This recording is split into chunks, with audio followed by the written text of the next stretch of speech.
When you have chronic venous insufficiency, there's a myriad of things that can occur. Typically, the first thing most patients notice is a lot of varicose veins starting to come out on their legs. They might notice it around their ankles, usually on the inner part of their leg.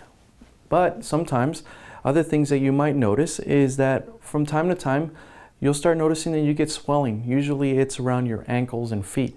It doesn't happen initially all the time, but you might notice it first during a flight or a long drive.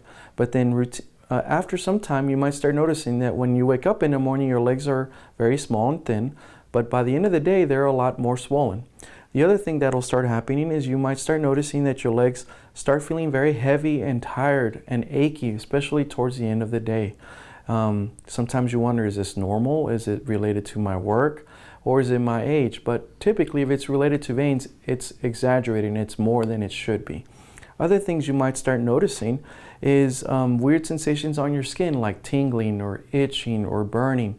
Some patients even describe pain on the bottom of their feet or around a vein where it throbs.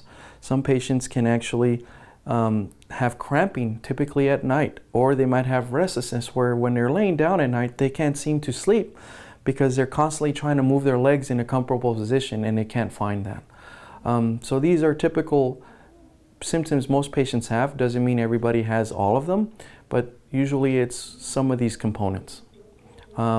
Ultimately, you might even start seeing changes on your skin, such as reddening or browning, or your legs start turning kind of a purplish color, especially towards the end of the day. And that's when you can start having even worse symptoms and even cause ulcerations.